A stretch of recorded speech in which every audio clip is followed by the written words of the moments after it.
Okay, so here is. Tweak it a little. Oh shit! Oh, there we go. Well, in case if this is not receiving my voice, it doesn't. It's okay because I'll just literally type my questions on the screen. So the first question is, can you please tell me your full name and how to spell it? Okay, my full name is Jeffrey Brian Aberhart. Geoffrey Brian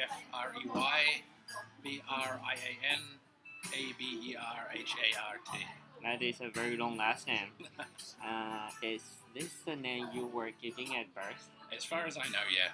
Okay. When were you born? November 8th, 1979.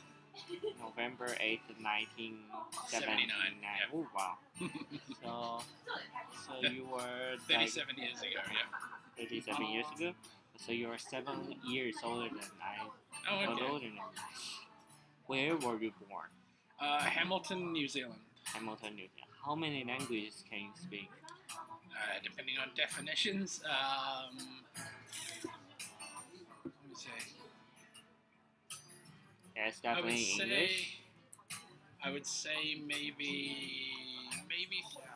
3, and a couple of extra little bits and pieces of other ones.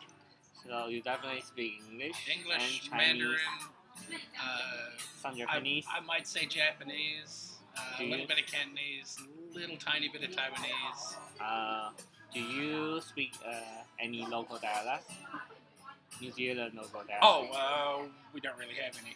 Oh, you don't? Yeah. So English. I did learn a little bit of Maori when I was in so Maori is a language. Yeah, the Aboriginal language. It's still existing right now. Yeah. It nearly didn't for a while there, but in the 80s they made it an official language, and it started to sort of enjoy a revival. Do you have to learn that language when you were in a school? When I was in school, no. They're talking about making it compulsory, but no, not when I was there. Can you please tell me the name of your parents and how to spell them? Oh, you think my name was a wicked one? Well, my mother's name is Cheryl Marie Aberhart, Sheryl Marie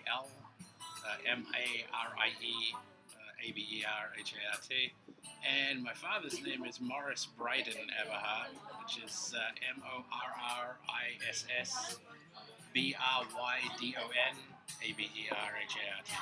Okay, hold on a second. I think I will just record everything with this cell phone, so maybe if this thing doesn't work, we still have this. Alright, yeah. You can just edit okay, the sound so now we are recording.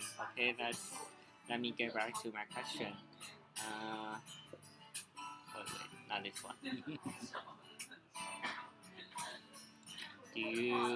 Are both of your parents New Zealanders?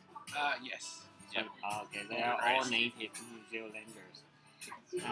Do you have any sisters or brothers? Yeah, one younger brother who I think. Wait, hang on. How old would he be? 34, I think. And is he in New Zealand right now? As far as I know, yeah. So altogether you have 2, right? No, just one. Okay. There's 2 of us. Yeah, my us. parents had 2 kids. Yeah. Okay, so what are their names in order of birth? Well, since there's only one of them, Matthew James Aberhart, Matthew James Aberhart. Is he married? I don't think so. Okay. He does have a kid, but he's not married. Okay, wow. In that case, I'll leave that question right there. Okay, so now come to the second section of the interview, remembering your parents. What does your parents do? Right now, I think my father qualifies as retired. And my mother is an administrative assistant, I guess would be the way to say it. Like a secretary, but a little bit more as well. So he works in government or in a company? For a company, but I can't remember what industry right now. She used to work for a car yard. And what about your father? Where did he used to work? When I was growing up, up until like the late 80s, he was the local postmaster at the post office. Oh wow, local post office. Sounds more impressive than it was. It's only a real small village, but like the one in IBM too. In what? Never mind. Oh yeah. And so he handled all the mails in the for town. a few hundred people, yeah. For a few hundred people. And then after that, like once they closed the post office, he and my mother bought a what's the generic English term for it? I guess you'd call it a general store. Oh, the general store, convenience store. Yeah, kind of. Yeah, just not part of a chain or anything. Just what we would call a dairy. Dairy. Yeah. Okay. Also, dairy is actually a word for like a small private-owned convenience store. Yeah, yeah. Like I forget what they call them here as like well. 杂货店. That's the one. 杂货店. Okay. Do your parents own their land and houses? No. No, they don't. So they are Not still. even close. So they are renting a home and houses Yeah. they're currently in. Okay. Yeah. What does your parents' house look like? That's a mystery to me. They've moved since I was back home last, so I genuinely don't know. I can say for sure it'll definitely be a single floor. Single floor. Like just a freestanding house with a backyard and front yard and stuff, fairly ordinary, generic stuff. Will it be in a community? No. Just normal house in town, yeah. Normal house in town. Okay. So what is where is your parents' house located? I guess the most precise I could give would be in a small town called Matamata. Matamata. M-A-T-A. Is the place you mentioned before, is it a place where Lord of the Rings Yep. were? Yep, Okay. just a few kilometers north? Yeah, northeast? Okay. Northwest. No, northeast of where the Hobbiton set was for the Lord of the Rings, yeah. Do your parents ever consider immigrants to our country?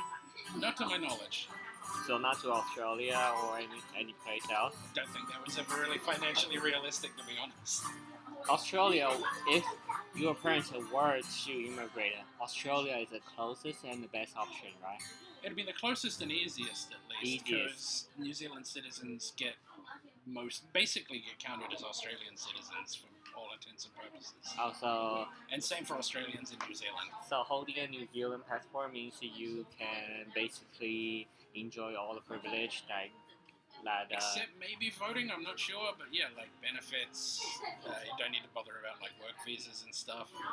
And you can go to their university. Yeah, If you and want. pay basically local tuition and yeah. Okay, wow. Do your parents ever consider moving to the other island, like the North Island or South Island? Where are they right now? Same town they've been for most of my life. No, we did consider moving to a couple of different towns when I was younger, but never as far as one of the other islands, no. So where are your parents right now? South Island or the North Island? Round about the geographical center of the North Island. North Yeah. Island, okay. North Island is a more populated one, right? Yeah, it's most of the population, like 2/3 maybe. Where do most Maori people live? South Island? I would say probably the East Coast. East Coast, okay. Yeah. East Coast of both Of the North islands. Island. The North Of Island. North Island. Yeah, Okay. yeah. Do they have like a little tribes and little towns?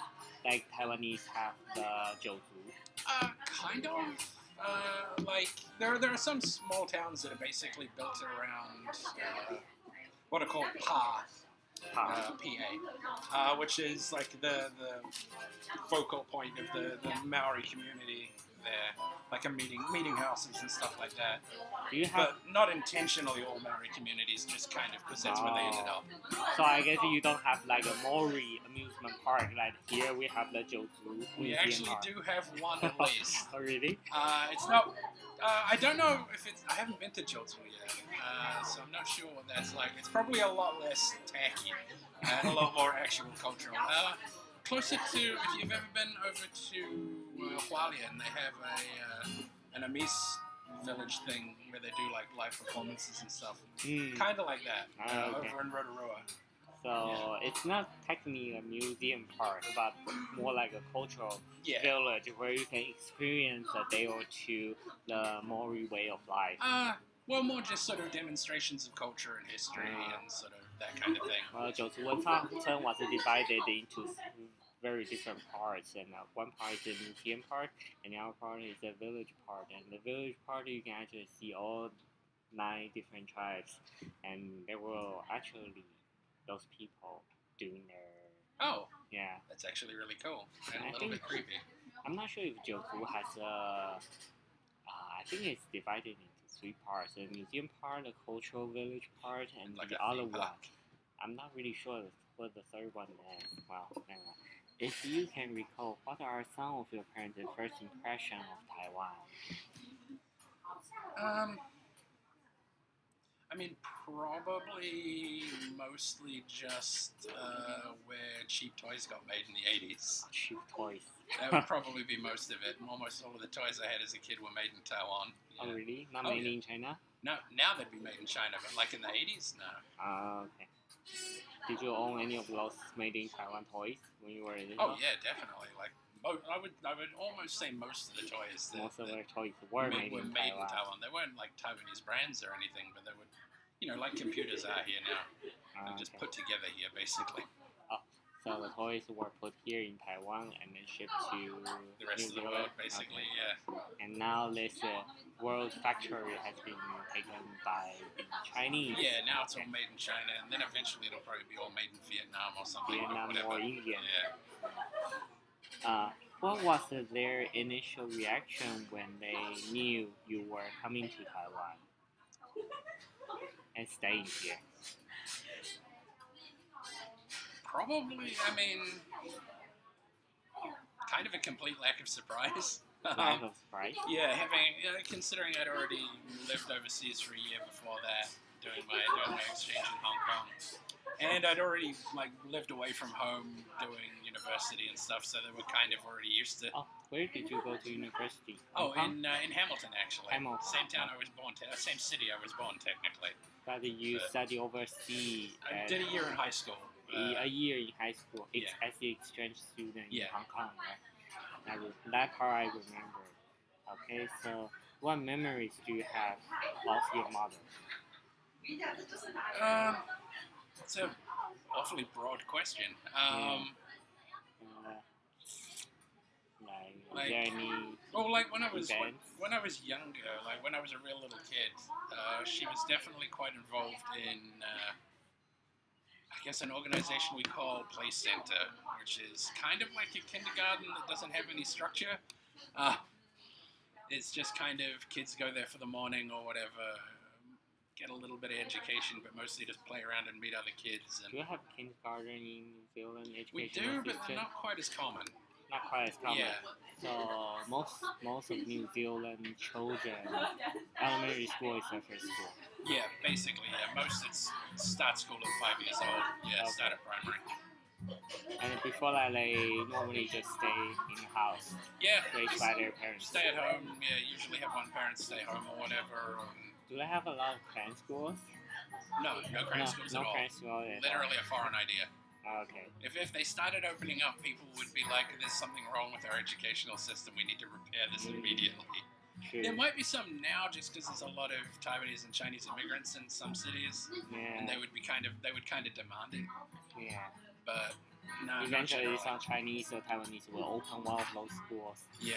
and start rising up the competition in the local area. Not very good. Well, okay. So, what memories do you have for your father? I guess kind of the earliest ones I can remember. He used to be a member of some kind of fraternal organization that we just called Lodge. And I'm not really sure what it was, but it seemed like an excuse for a bunch of middle-aged men to get together and hang out and have some beers. Have some beers? Yeah, maybe do some indoor bowling or whatever. It was kind of... this might not even be a reference that you're familiar with, but you remember... Did you watch a lot of The Simpsons?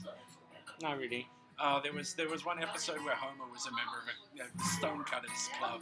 But do It was you kinda remember like that, we have a but lot less of the stupid. 协会, all kinds of different association here in Taiwan, like the 陕西协会 or anything like that. Yeah, I guess it's kind of that kind of thing. But So people just gather around like 狮子会. yeah, where kind of actually, kind of like the Lions Club. Yeah, but Yeah. nowhere near as involved in charity. Yeah. And so yeah, we would like once every few weeks just go for a big old like half an hour drive out of town to God only knows where, and spend the evening out there. How many people did you have in your town? The town I first lived in and went to elementary school and junior high, I guess. I'd wager it wouldn't be more than 500 or 600 people tops. 5 or 6. So basically, you know pretty much everyone there. Pretty much, yeah. At least all the kids. Yeah, we all went to the same elementary school. And your father was the head of the post office, so he knew everyone. Pretty much. Because he had to give everyone their package. Well, he had to sort their mail at least. He wasn't one of the delivery guys. He was just in charge of the place. Okay. Then when I was a teenager, we moved like 6 kilometers up the road to Matamata, as mentioned before, and that's probably a few thousand, but I couldn't really give a solid number on that either. So for the junior high school, the middle school, it was it 2 years or 3 years like Taiwan? 2 years. 2 years. And the 4 years of high school. Wait, 5. 5 years of high school. Yeah. So 6 years of elementary school, 2 years of middle school, and 5 years of high school. That seems about right. That add up to like 13 years. We usually, yeah, that sounds right. So Yeah, 13 13 years. is what they call it now, the final year. Yeah. It's technically optional as well, but Oh, so that means all New Zealand children enter school 1 year ahead of like people in Taiwan. Children possibly. in Taiwan. We usually start at age 5. Age 5, and here it's age 6. Oh, okay, yeah. Like you have to start at 6. If you're 6 and you haven't started school, then no. But most people just start at 5 out of tradition more than anything, I guess. Okay. So elementary school 6 years, and Seems middle right, school like 2 5 years. to 11, 11, 6 12 to for 5. junior high, and then like 13 through 17, yeah. Okay, so what do you remember most about growing up in New Zealand? Is there any single events that strike you the most? I don't know, I guess living in a small town like that, you get a real sort of, more of a sense of community than you get in a big city. Like, because like you said, you kind of know everybody. If you might not know their parents, but you definitely know them. The children? Yeah. All 'cause you go to children school with similar them. to your age? Yeah, or younger, usually. Mm. The older ones are basically adults as far as a kid's concerned. But, yeah, like, sort of, yeah, being familiar with everybody, knowing what everyone does and where everyone is, basically. Which is as much a blessing as it is a curse. Yeah, I remember that kind of feeling. When I was little, I used to live in this little tiny community surrounded by walls and on the street. Oh, okay. There were like at least 14 children like about my age. So when every day the school ends, we kind of just play. Just like get together and get together. Yeah, we did all kinds of crazy things. Yeah. And some of us broke our teeth or yeah. not broke our teeth. That happened in New Zealand, right? Oh yeah. God, kids got up to some awful stuff. There was in that first small town that I lived in, there was one like local dog that people had that was kind of all just bunged up and crippled in a weird way. It was mostly fine, but it was like its hips and stuff were a bit all messed up because apparently someone stuck a firecracker up its butthole. Oh wow. Yeah, that's the kind of stuff. People at one point when I was in elementary school, people started throwing like the kind of firecrackers that get let off in like chains here, but just 1 or 2 of them at a time. Just threw them under the dental clinic at the school, which got them in no end of trouble. Yeah. We did that kind of things when we were little too. So, what stage of your preschool pre-college education do you like the most? Like elementary school, middle school, or high school? Why? Um, Probably high school, I guess. Where you live like 16 kilometers away from your home? Oh no, Why? no. At that point, we lived in town. It was just a walk away at that point. I Okay. could walk to school, walk home. Most of the time, I could do that. Actually, it was only really junior high that I had to take a bus in. Oh, And yeah, why? Because I guess that's the point in our schooling where we start to get to explore what's interesting to us, what kind of stuff, doing elective courses and stuff.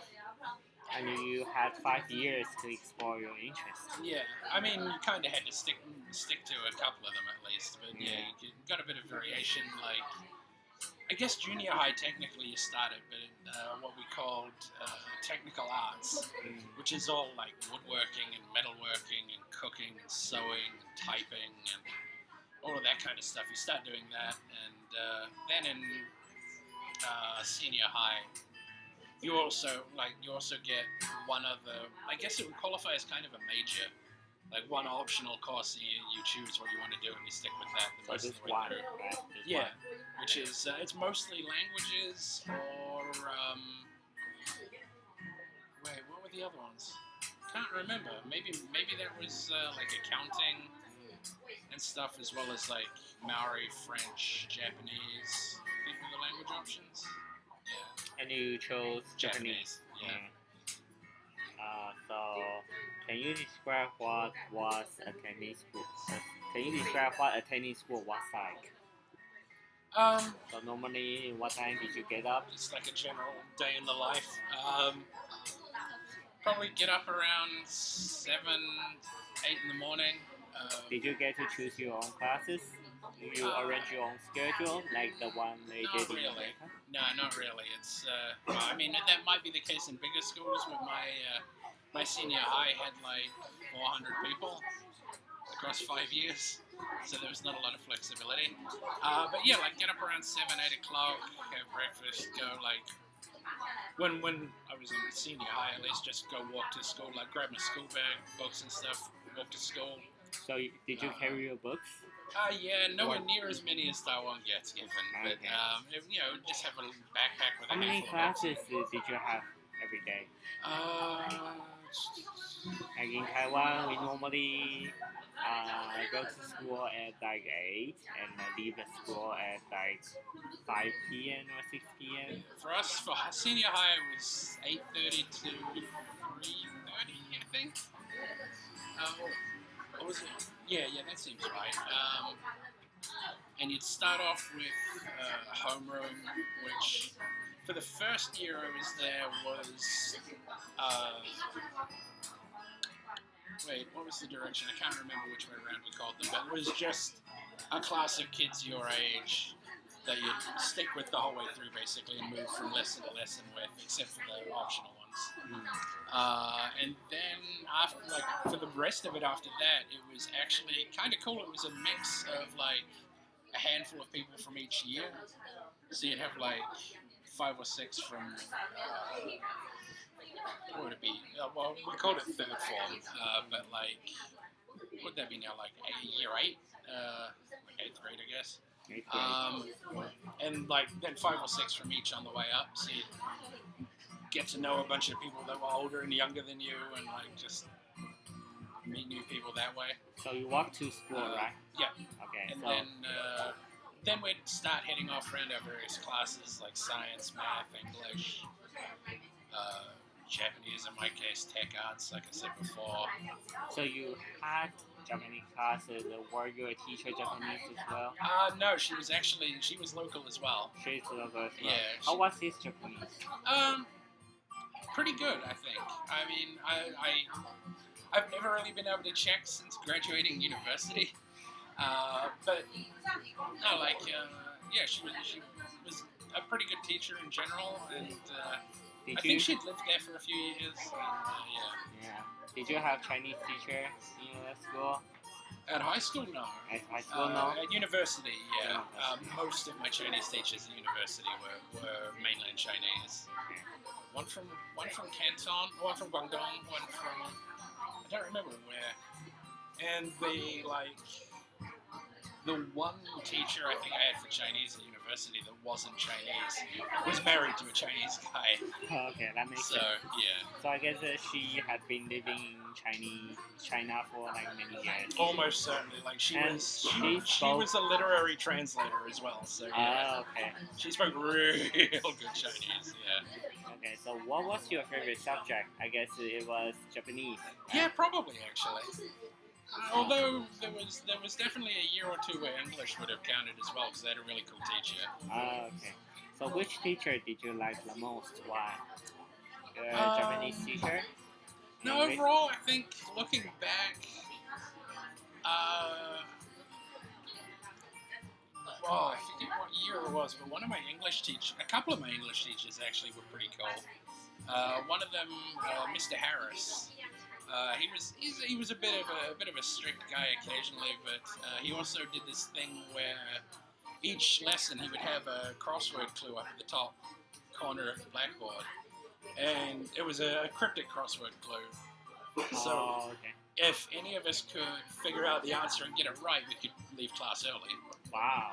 So- Didn't happen very often, but So have you ever figured out the clues? oh yeah, a couple of times. A couple of of times. Wow. Usually it didn't help because it was like 15 minutes before the end of the lesson anyway. Okay. Uh, So if you could leave early, where would you go? Mostly just sit outside, like go get a drink from the water fountain or something. Just yeah, maybe if it was Did early you go enough, to- go into town and go get something to eat for a few minutes or whatever. Yeah, go down the gas station and get something to eat. What did you and your friends play after school and during weekends? Where did you play?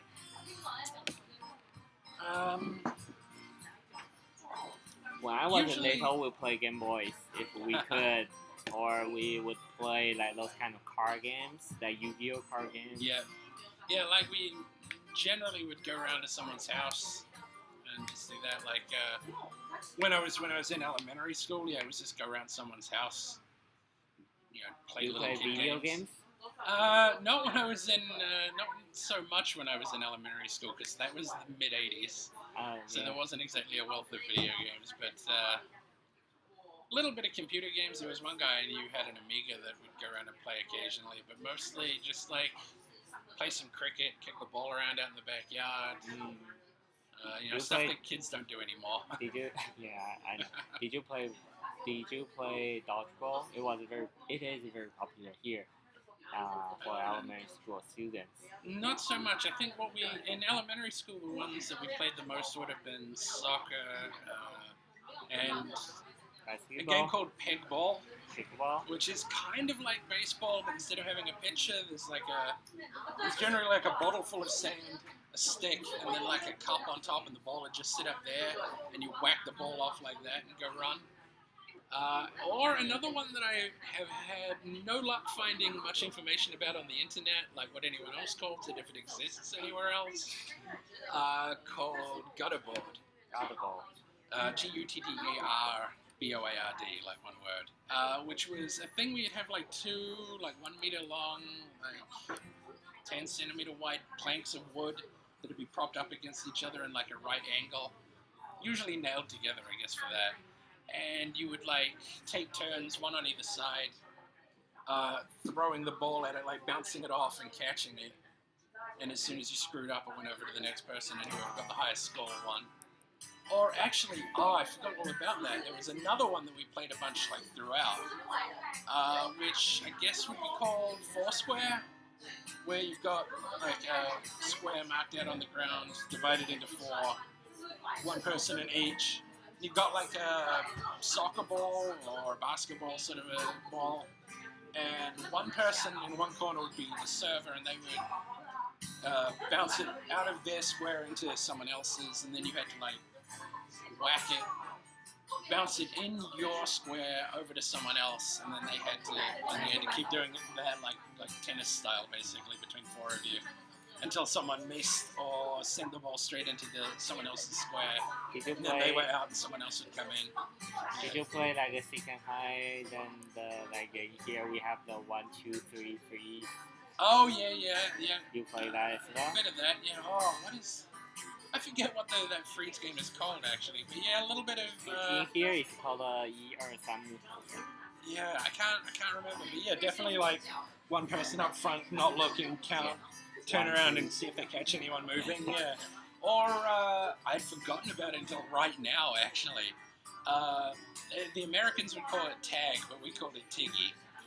Except stop tiggy was the one that we played the most. Where you'd have a tennis ball and you just basically try and bean someone as hard as you could with the ball. And if you hit them, then you know they were out. But if they caught it, then everyone had to freeze, and then they would throw it at someone else. So as soon as the ball leaves the person's hand, everyone can dodge, right? Maybe I can't remember very clearly. It's been the better part of 30 years at this point. In high school, though, speaking of Yu-Gi-Oh, me and my friends did get together and like during lunch breaks or whatever, and occasionally go around to someone's house and play Magic the Gathering a little. The card game. Might be the nerdiest thing I've ever done. So, did you ever play like any other board game, like Dungeon and Dragon? I never did like tabletop RPGs or anything like that. That was a little bit nerdy even for me, which is saying quite a lot. But general board games like Monopoly and stuff, Monopoly and stuff. Okay. Did you have any exchange student in your class? When I was in elementary school, every year they would host for like a couple of weeks a class of students from Japan. From Japan. Specifically from Makuhari in Tokyo. So I guess that's where your motivation came from. Possibly, indirectly. I know where it directly came from, which is far nerdier. But in junior high, I don't remember any. In senior high, a few. Like we had a few on the same program that I ended up leaving on. Girl from Thailand, guy from Switzerland, guy from Denmark. And I don't know if they would qualify as exchange students, but we did have 3 guys from Tonga in my final year at high school that the principal of the school had specifically gone and gotten from Tonga because they were real good at rugby. And he wanted to beef up the rugby team. Okay. Okay, so when you think back about growing up in your country, what type of foods comes to mind? What kind of food? Like in Taiwan, we would say the crispy chicken, Or popcorn beef chicken, noodles, and or- beef noodles, or the rice over sliced yeah, rice or pork. something. Yeah, sliced pork over rice. Um, What is your iconic food? meat pie. Meat Meat pie. pie or fish and chips. Oh yeah, I heard that we have those kind of Pie. Australian Yeah. pie right over there. Have They're you- alright. They use a bit more mushroom in their pies than I would prefer. There's 2 places that two businesses that I know of in Taipei that make real legit meat pies, like good ones. There's a place called Pink Penguin down by Yongchuan MRT. And then there's a Taiwanese guy who was an exchange student in New Zealand for a few years, Wow. who started his own business making pies. How did you know he was a student from? Because I went to some, I think, Australia-New Zealand Chamber of Commerce event, like a decade ago or something. And you met him? And met him there, yeah. Oh, wow. And years later, you met him again in Taiwan. Oh, no, that was in Taiwan. That was in Taiwan. Yeah. Oh, and then you spoke to him because he yeah. made such a good pie. Well, no, he hadn't even started doing that at that point. We were just at the same event and got talking. Then a couple of years later, he started doing his own pies and like cooking them at home basically and shipping them out frozen to anybody who buys them. Is he your friend? He's kind of an acquaintance. Okay. We're Facebook friends, but that would be about the extent of it. Okay. And I haven't tried. Fish and chips is hard to find good New Zealand style fish and chips in Taiwan. There's New a couple of Zealand good style. British style ones. What's the difference? I'm still trying to figure it out because I know it's different, but I'm not sure how or why. Okay. Usually, Maybe some type of ingredients. What's the or a sauce? What's part the of it sauce? is part of it is definitely the chips, the The fries. chips. Because in New Zealand we tend to have sort of like the thick cut ones, not the big wedge ones, but just thicker fries. Like I think they're called. Are they steak fries? Maybe. And then because the whole thing's all wrapped up in newspaper when you take it out of the shop and take it home, they tend to sort of steam up and get real soggy instead of being all crispy and properly cooked. So I haven't found anywhere that lets them get soggy because most of the places here are restaurants and professionals. Yeah. And the batter on the fish, I still can't quite figure out either. I think British style, at least the good British ones I've found, seem to be a little eggier. Egg. But yeah. So, what were some of your favorite eating places? Where were they located? Did you have your favorite restaurant when you were in high school? In my hometown, I mean, I guess it probably would have been Like for actually going in and sitting there and eating. It probably would have been Ronnie's Cafe. Ronnie's Cafe. Yeah. So it was a cafe. It is a cafe. Right? Yeah. So like for me, whenever I go back to Taichung, that is where I came from. I have my favorite restaurant. Like every time I went back, I have to eat this. Oh yeah. Yeah, Oh, like as far as that goes, I would say probably Fast Horse. fast talk. Which was the original and now one of like 2 or 3 local Chinese takeouts. Because they did good fish and chips as well as like good. One thing I've only found in one place in all of Taipei, which is weird for being technically Chinese food, crispy wontons. A crispy wonton. Yeah. How do you say that in Chinese? Wonton is a Wonton. Chinese. Oh, wonton. Yeah. Oh. Yeah, like 炸馄饨. 炸馄饨. Fried wonton. Yeah, Wow. like crispy ones. So just, real nice, like juicy on the inside. We don't have that here, right? There's one place I found down by the, is it the Ambassador Theatre, I think, on Changchuan, maybe. Changchuan, Chang'an, I always get them confused. Down by the movie theatre there and down a bit and down the road. But no, I spent like a couple of weeks just trying various wonton places to see if I could find one. They're not the same, but they're not bad. Not bad. Okay. What kind of activities did you do at home? Like for me, I play video games on my Yeah. computers, and right now with the convenience of the internet, I watch all kind of HBO Yeah. soaps Yeah, on the no, internet. when I guess that was not the case when you were young. When I was a little kid, when I was 8 years old, we did get a computer, and I sort of threw myself into trying to learn how to program for that. And sort of just watch TV and read a little, but not as much as I probably should have. And then, sort of from there, main hobby probably would have been playing video games. Yeah, video games. Yeah, usually Super Nintendo. Super Nintendo. Yeah. The video games. Yeah. You Yeah, had TV games, I guess. TV games. Yeah. Yeah. Video games. Okay, so did your school teacher treat boys and girls differently? Generally not really. There was one who was legendarily bad for that, which was, I think, our metalworking teacher in senior high, who... Favor boys over girls or I'm girls over gonna boys? say possibly had an unhealthy interest in the girls. Oh, okay. Pedophile, maybe. I'm not gonna go that far, but yeah, let's just say he seemed to be a little more interested in the girls than the boys. Yeah. Fortunately, at one point he, oh yeah, that's right, he's the same guy. I think he got 2 big stories ended up around him, and fortunately, neither of them were about pedophiles. One of them was one of my mates, who I think lives in France now, actually. Like he cut himself in metalwork, like with a bit of metal came off or something, and like cut his hand or something. And he went and asked for a band-aid, and the teacher's like, "Nah, deal with it yourself." So he went to the school nurse and ended up having to get stitches. So everybody kind of went in on the metalwork teacher about that for a while. I think end of the year we all got together and gave him half a dozen boxes of Band-Aids at the end of the year. And I don't know the exact story, but one of the classes a couple of years below me, he said or did something that definitely enraged a young man more than he should have.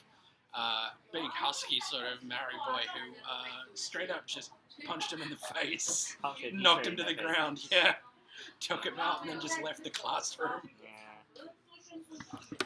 He was hailed as a hero for that too, because everybody wanted that guy to get his. So. Okay, so what kind of work or responsibilities around the house were considered the domain of women?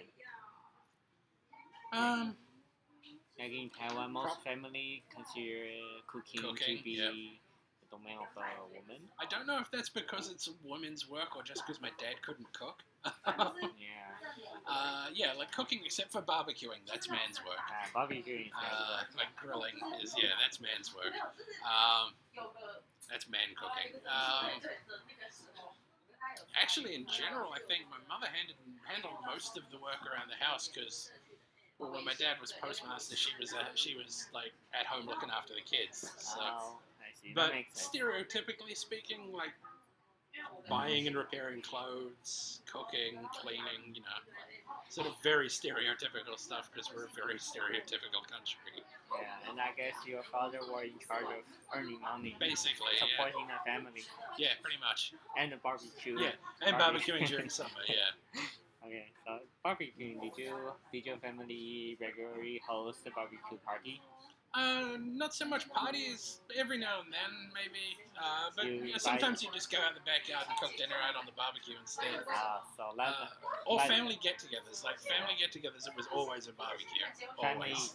Families, right? Yeah, when like the extended family got together, all the cousins and uncles and aunts and stuff. Okay, so, what were your mother's responsibility? I guess we just answered that question. Yep. Okay, so life in Taiwan. What were your initial memories of Taiwan? So, actually, I think one of the first couple of things actually I remember. One is the traffic. The traffic. Yeah, because. You heard from newspaper. Oh no! When I first got here, like literally the day I landed, I got a ride into town from the airport with my boss at the time, and we pulled up to where my apartment was because I'd sorted that out in advance. But we were across the road and we were going to go talk in a cafe for a bit before I went up. And I did, just like you'd do in a small ass city or town. I just got out straight across the road and they just freaked out. They're like, Jesus Christ, did you not notice the traffic? Oh my God. Like now I will never do that because I know what Taiwanese drivers are like. But at the time, it's like, yeah, whatever, I'll just cross the road. They'll stop, whatever. Yeah. It's a big difference here from the 400 people little village. Oh, yeah. And on the other side, speaking of the traffic stuff, when I went home last time, I was walking into town because we're a little bit out of the main part of town where all the shops are. And, go past the school, there's a pedestrian crossing just after that.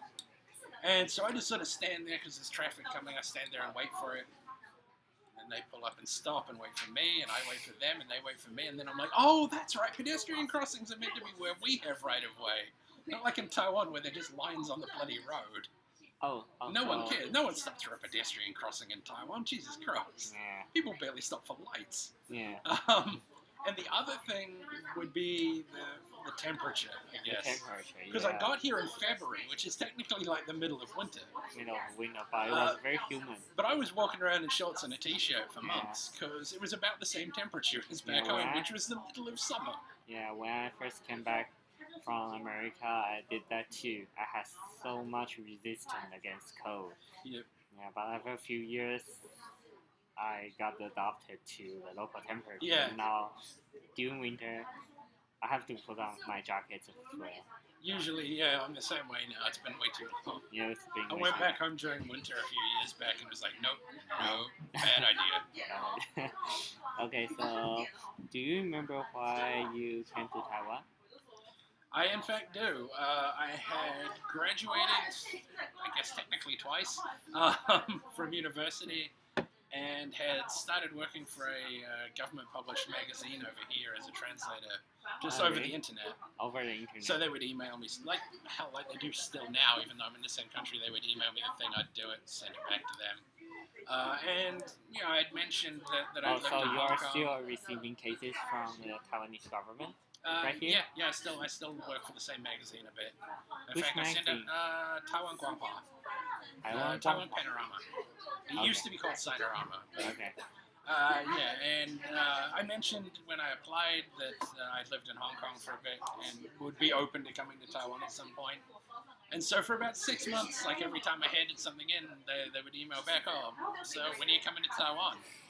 And after 6 months of that, I just sort of went, they know you know you are what? in Taiwan? No, they knew I was in New Zealand, yeah, because we had the time zone difference to deal with and everything. Do they know you are in Taiwan right now? Oh, yeah, because after I came over, well, first off, that was the boss that picked me up at the airport. And I used to go in every month to help them do the proofreading, but I kind of stopped doing that a couple of years ago. Okay. So they were like, oh, when are you coming to Taiwan? When are you coming to Taiwan? And so after 6 months, I just went, you know what? Screw it, whatever, I'll go to Taiwan. Took my paycheck from them for the month, which was exactly enough to get an air ticket. Shipped a box of books over, reference books and stuff that I thought I'd need. Stuffed my computer, not the monitor, just the computer, and a bunch of clothes into my suitcase and took off. From Hong Kong to Taiwan? From New Zealand. From New Zealand to Taiwan. I did Hong Kong for the end of high school, 4 years of university, and then over here. Okay. I guess it's from Chinese to English. Yep. Can you do English to Chinese? At a push. I've been helping out a friend a little bit with trying to communicate with a bike shop owner lately. But professionally speaking, if I'm getting paid for it, I'd rather not. Do you want to immigrate to Taiwan? I guess I have asked you that question before. Yeah, that's basically what we just did. Yeah, and the answer is no, right? Because New Zealand passport. Do I want to get citizenship? Yeah. Hell yeah, I want to get citizenship, but it's never going to bloody happen. Oh really? Why? Taiwan doesn't let anyone have dual citizenship unless their first citizenship is Taiwanese. Yeah. If you're a citizen of Taiwan, then you can get dual citizenship. But if you're a citizen of anywhere else, you have to get rid of that first. And even that is... And then you might not get your citizenship here. Yeah. And then if you want your old one back, you've got to go through the same systems that anyone else would. Yeah, so there's no guarantee even if you give up your citizenship of I New think Zealand. they've changed that part in the past couple of years where you've got like a year's gap where you can keep your old one and have the Taiwanese one, just to make sure. Yeah, because I think just this few days there was news about a priest. Yet another bloody priest. Yeah. Another priest who died the day before he got his ID card. Yeah, and considering how long he had been in Taiwan, 15 years to get, and still he couldn't get a citizenship. It was very hard for me. And they've done it a couple more times with a couple more priests, and at this point it's become a joke amongst a lot of the local expat community. Yeah. Where it's like, God damn it, do I have to be a priest to get citizenship in this dumb country? Yeah. I do know a couple of people who did get citizenship here. Yeah. But like the one you told me, the one who got adopted, got into the military. Yeah. Right? And then published a book about it. Yeah, and one guy who lives up on Alishan with his Aboriginal wife and is constantly a dick in foreigner forums on Facebook. Did the other chap have citizenship, or I have no idea. Okay. I have no idea. But I would love to be a citizen and be able to vote and get, labor insurance and as long as you don't have to give up your New Zealand citizenship. Yeah, I mean, partly because I don't want to, because I like being a New Zealander, and partly because if something happens to like my parents or whatever, and I have to go home and deal with that, then it would be much more difficult if I was technically a foreigner. Oh, yeah, that is true. And the New Zealand passport is much more powerful than Taiwanese passport. Yeah, then there's also the fact that we have a Taiwanese passport, which is dicey at best.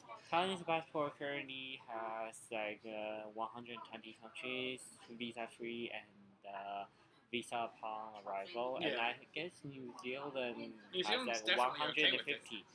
That's 150. Like one of the most powerful passports Oh in yeah. the world. If just because we're part of the Commonwealth, like Yeah. that grants a lot of access. Oh, Yeah. yeah, that's true. How is your community life in? Taiwan. Yeah, should be in Taiwan. How does your community life in Taiwan different from homeland, if at all?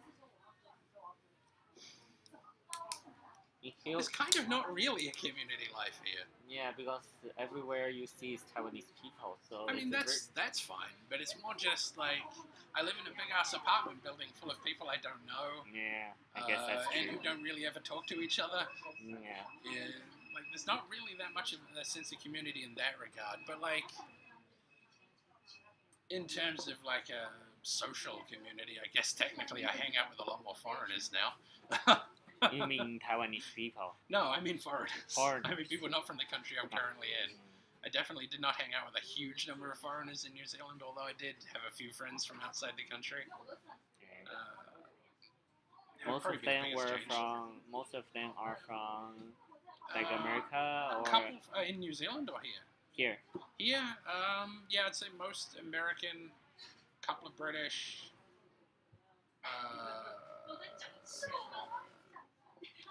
Anywhere else? Any Yeah, I think that's Australian? about it.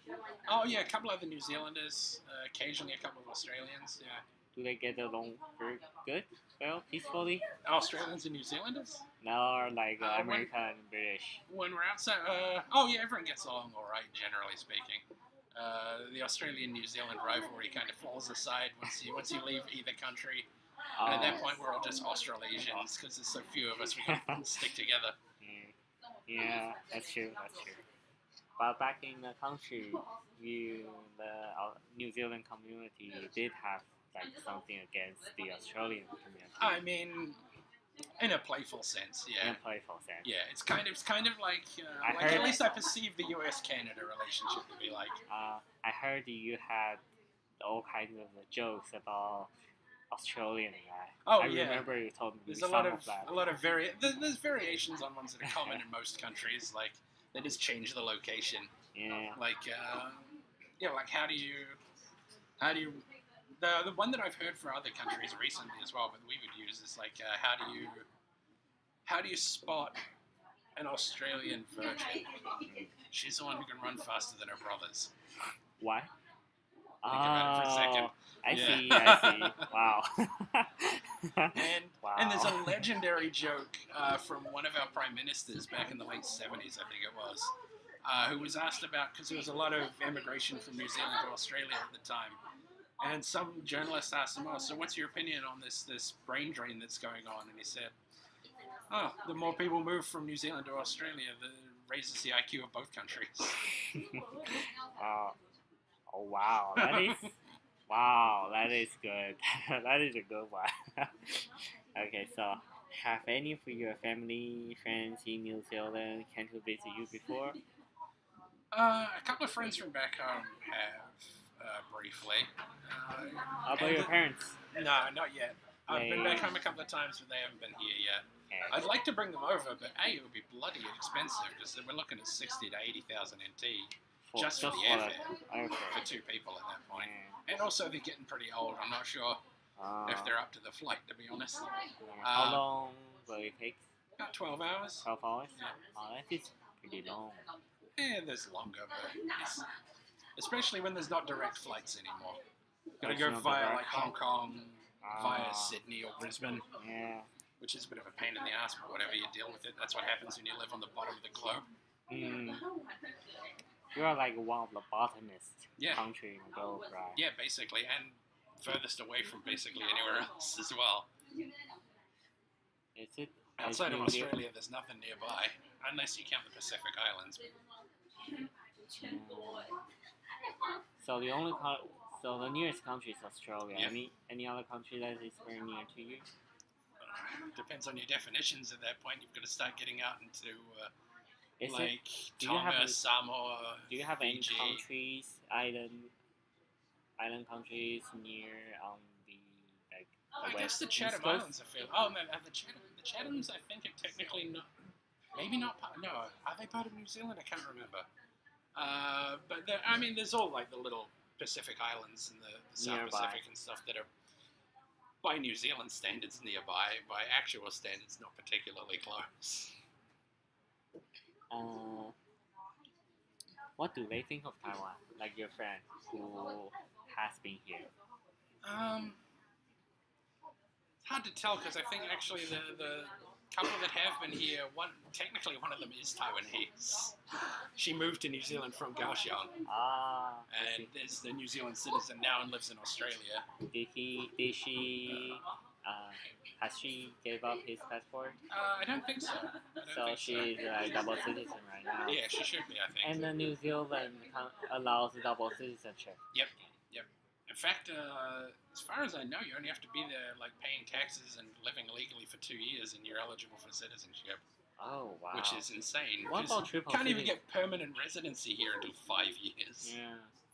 What about can New Zealand do a triple citizenship? I don't know, but like for me, I have a double citizenship. Possible. Yeah. I mean, I guess you probably could if you're like claiming citizenship by like family line or something. I see. Because I definitely have a couple of friends who have like a parent or both parents even that are British or something, so they're eligible for a British passport and citizenship as well as New Zealand, and then anywhere else they might go, I guess. But then you'd be getting into the thorny things of looking at the laws of all three sides to see if everybody's okay with it. And New Zealand was once part of the UK, right? Yes, yeah. Yeah, it was a colony of the United Kingdom up until like the late older 1800s. generation of people, is it possible for them to carry a UK passport? Like for Hong Kongese people, whoever born before 97 is eligible for British national overseas. Yeah, I've got a couple of friends who claim that. No, we stopped being technically part of the UK way too long ago. Way too long for any people still living. Yeah, basically. Okay. So, do you think Taiwanese government is friendly to you? Like in terms of in terms of policies, and they're getting better. It's getting better. They're getting better. They're very ambivalent, I would say. They don't really care because I can't vote. Yeah. I have no say, therefore they have no interest in pandering to me. Do you think it is friendly in terms of like as a whole system? As a whole system? The healthcare system's good. Absolutely. System. So you pay how much? The normal system? Yeah, normal rates for the NHI. Yeah. And yeah, that's real good. But like the general political system. And you have been here for 10 years. You still don't 15 years, and you still don't have permanent. No, because I've screwed. Oh wait, 15? Wait, no, 13, 14. 13. 13. Yeah. No, I still don't have permanent residency, but that's once was my problem, and once was a government problem. Like when I first got here, it was 8 years before you could get permanent residency, and then just before I was eligible for that, on the 8 years, it switched to 5, which was annoying. And then I think that because I was then a couple of years too late for it, I think it reset then. And then one point, actually about 5 years ago, the Council of Labour Affairs took way too long processing my work permit, and I ended up overstaying for a month, which reset the counter. So it's 5 years ago, right? Yeah, so which means I'm eligible again now, I think. Yeah, okay, and I should get onto it, but I don't know if I make enough money. Okay. You gotta make twice minimum wage for a year. Good luck on that. I mean, fortunately, I when I do work, I get paid pretty well out of it, and I may be okay, but it'll be a bit of a push. Have you ever experienced racism in Taiwan? I guess if there's any racism, it's like better for you, right? Sometimes, yeah, it goes both ways. Like being white and an English speaker certainly makes most people like more amenable to my presence. Yeah, they're more okay with it. Especially if I was black. God no. horrible. I've heard some bloody stories about being black here, but Here? yeah, Mm. hard to get work. People don't like black people. People are afraid of black people, I Yeah, guess, I think. here because And- most of the movies about black people were not pretty good. Yeah, Well, certainly we have gangsters characters, and whatnot. yeah, like New York Gangster, the Yeah. movie, and technically, yeah, Yeah, and I guess just dark skin is not generally sort of welcome. smiled on in Asia in general, Yeah. whether it's black or just Southeast Asian dark. But occasionally, like, there's definitely a strand of people here who look at white dudes as a threat to their women. Yeah. And Like we call it a CCR. yeah, and not in a very kind way generally. But you know, whatever, screw them. There's people who hate foreigners dating their women in every country. Yeah. And And because we have a lot of stories about foreign losers, but in here they're because very there are popular. a lot of them too. There are a lot of trash foreigners end up coming here for a year and then leave. Yeah, and they were very popular because of their skin. Because of their skin. Yeah, color. and maybe if they're blonde as well, that'll help. Blonde hair, blue eyes, and white skin is like the jackpot. Yeah. And direct, And I guess like, that a lot of female do want to taste a bit of foreign. yeah, Yeah. get a bit because- exotic and rebel against their parents for a while. Yeah, because technically a lot of Taiwanese guys want to have a relationship with foreign girls as well. That's Yeah. why the Usually Russian though. usually Russian, They're definitely into The- Russian girls. Ukraine, Yeah, that? Ukrainian. Ukrainian, Yeah. Ukrainian, is a Ukrainian very hot girls and topic. Russian. Yeah. Very hot topic right now here in Taiwan.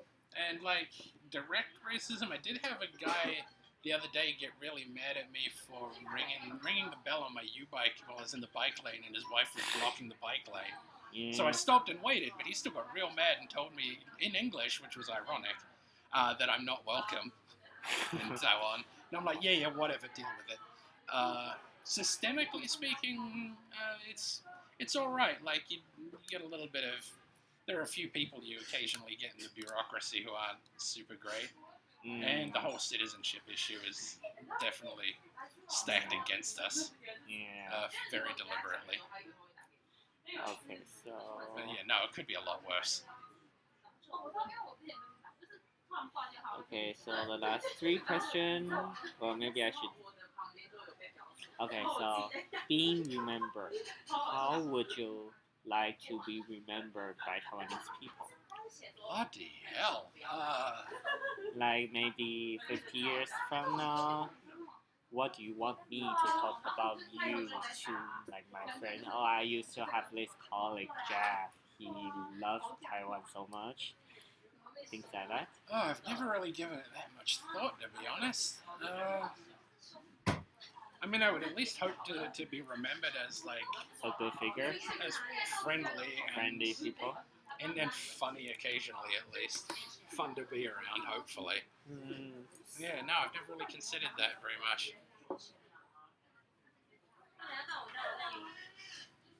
At least friendly and leave positive image for your country.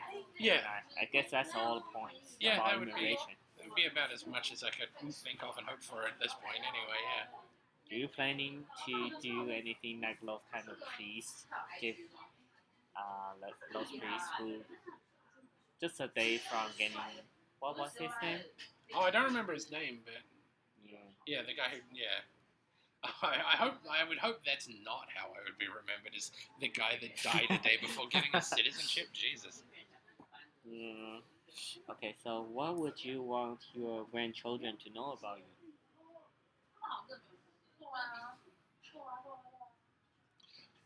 When you have I mean, your at this point, children's kind of even off the menu. Like, I could barely even conceive of children at this point, let alone grandchildren. I mean, or honestly, maybe at your this point, children. Maybe at this your point, children and grandchildren almost seems socially irresponsible, considering we don't look like we're going to make it much past 2050, maybe 2100 if we're lucky.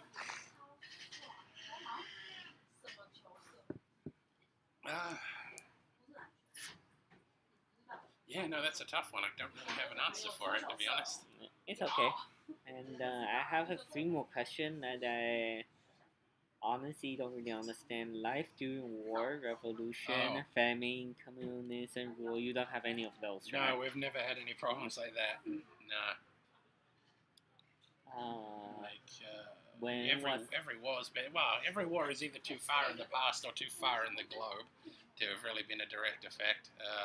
I mean, I did have an Were uncle who you- was in the Navy for a while, but were he never you had to go to war or anything. were you affected by World War II during the Japanese invasion in the Pacific Ocean? They never got to us. They never got They to- got stopped by Australia, basically. They hit the north coast of Australia and got kicked out. So technically, Australian protected you. Yeah, they were kind of a windbreak for that, because they were doing the thing you would expect, jumping island to island, and then got to Australia because that's the easiest route. Yeah, They were in Papua I New guess Guinea it or was something. called 跳岛战役. That would make sense. Yeah, island hopping. Yeah, I don't know. yeah, and I mean, we sent a bunch of people to World War II and World War One, but it didn't really hit us directly at home that much. Where were your troops sent to? Legendarily in World War One, we served in most famously in Turkey, Turkey. Gallipoli to be specific, to the point that was actually kind of a foundational moment in New Zealand history, because Ever since you established your country, there hadn't been any war. oh no, we technically set up as a country around about 1840, so there were a couple of wars since then. But it was a big moment in developing like the New Zealand identity as separate from British. Because up until like World War One, World War Two especially, we still really considered ourselves like Britain on the other side of the planet. We were British rather than New Zealanders more than anything. And then in World War One, a bunch of our guys and the Australians as well got tasked by Winston Churchill, who is lionised unjustly and arguably a terrible person, set up a strategy for us to take Anzac Cove, it's called now, because Australia New Zealand Army Corps, ANZAC, Anzac. And so we land on the beach there, and there's these huge bloody cliffs. We had to try and get up the cliffs and take them and take the Turks out from there. Wow. And we were supposed to have British naval support, but we didn't. They never showed up, and we got the shit kicked out of us. And so that So you were defeated. no, we ended up getting up there. Oh, really? Yeah, we took a lot of casualties, but we ended up getting up there. Maybe not for long, but we got up there. And so like that sort of started us being like, you know what? Actually, the British can get stuffed. And also like built a weird sort of brotherhood between Australia, New Zealand, and Turkey. Because the Turkish side were like, wow, okay, good job, full respect. So your soldier climbed up the very long cliff Yep, and then defeated the. fought their way up and fought their way over, yeah, and the Turks were like, all right, full respect, you did a good job on that one. Can't deny you that. So if the Japanese Navy during World War II attack you first, do you think that your country could hold them back? If they could make it that far, possibly. I don't really know what our like home forces were like at the time. We were mostly abroad, like mostly Europe, because again Your the forces British were called us up. Ah, Yeah, and because that was where everything kicked off, so we got in early because associated with Britain and not America. yeah. And if we had been more on the American side, it would have been a lot later, and when the Americans joined in, and Yeah. more in the Pacific. The Australians did a bunch in the Pacific, but us less so. Yeah. So did your soldier were sent to conquer the Japan? I don't know if we sent any to Japan for like the reconstruction and stuff. I'm not sure actually. I mean, I only found out a few months ago that we even sent people to Vietnam with the Americans. Wow. Like that was completely unknown to me. But no, we generally send people out when we're needed, but we tend to lean towards humanitarian aid more than military. So I guess you New Zealand humanitarian aid. Right? Yeah, that's where we usually focus. We were reasonably big players locally with the Australians in East Timor. Like Do you freeing have them. Do you have your own army right Yep. now? You have your own Army, Navy, and Air Force. Yep. Had an uncle in the Air Force and an uncle in the Navy when I was a kid. Yeah. Okay. I see. But you did not have any country to fight against. Yeah, not really. It's more defensive and sort of assisting others. Yeah. So what Helping was the the British out status? usually. What was the status of a soldier in your country? I mean, in Taiwan, the soldiers were very Oh, like do people respect them and stuff? yeah. Generally, yeah. Like in America. Not quite that bad. We don't have a big cult about the military or anything like the Americans tend to. It's just kind of, it's a job that's respected like police are, really. It's like a harder version of being a cop. Yeah. Okay, I guess that's all the questions we have for this interview. All right. Thank you for your time. Yep, no problem. Yeah. Thank you. Okay, I think we have